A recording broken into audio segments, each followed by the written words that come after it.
To an outsider, the Democratic People's Republic of Korea can be puzzling. There are 10-lane highways, but you don't see many cars. There's a 99% literacy rate, one of the highest in the world, but there's not enough books to go around. And, surrounded by fields of corn, there's a nursery school, but 4-year-old Cho is so malnourished, he is too weak to stand up. It's a cruel irony to be hungry in the middle of what they call the cereal bowl of the DPRK. But most of the population here live in cities, and 4/5 of the country is mountainous and barren. Every kernel of corn and grain of rice grown here is counted on to feed the entire country. But last year's winter was particularly cold, and the early crop of potatoes and barley was poor, forcing the government to cut rations to a few small potatoes a day per person. To make matters worse, heavy rains and typhoons have kept people busy repairing roads and bridges. 64-year-old Zogun is retired, but now must rebuild his home. He told me that his family barely escaped alive when the roof collapsed during a recent storm, and he now sleeps under plastic sheeting draped over some rescued furniture. This field of rice is almost entirely rotted from the rain. Local officials are alarmed. They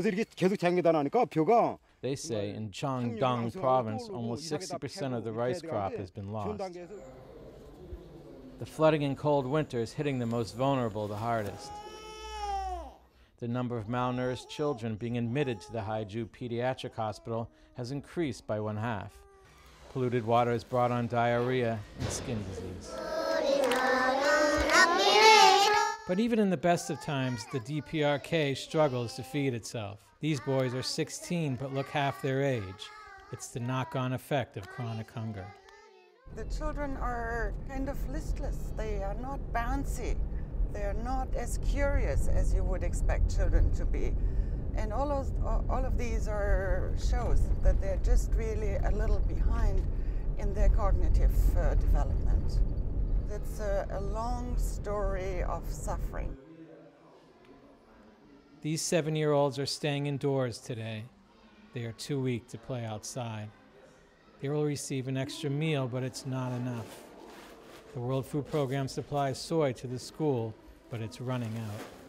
The World Food Program is here in order to do fact-finding missions, in order to be able to reliably tell the international community that their help is, first of all, needed, and second, that it reaches the children that it's meant for. This factory usually produces fortified biscuits for children. WFP supplies the wheat, oil, sugar, vitamins, minerals, and spare parts, but it had to stop production when the wheat ran out. Food is on the way, but it's in a race against time. This ship is carrying more than 11,000 metric tons of wheat from WFP. It will go to places like the biscuit factory, so none of it can be wasted. What North Korea can't produce, it must import. And with rising food prices and limited trading partners, it's increasingly dependent on the international community to fill the gap. In Pyongyang's May Day Stadium, the Arirang Gymnastics and Artistic Show, 10,000 students have been practicing the choreography for 6 months and learning to rapidly flip colored cards, like human pixels in a massive living TV. Animated scenes of life in the DPRK. In a country struggling to keep from losing the next generation to hunger, it's no mystery why the celebration of food is the main act.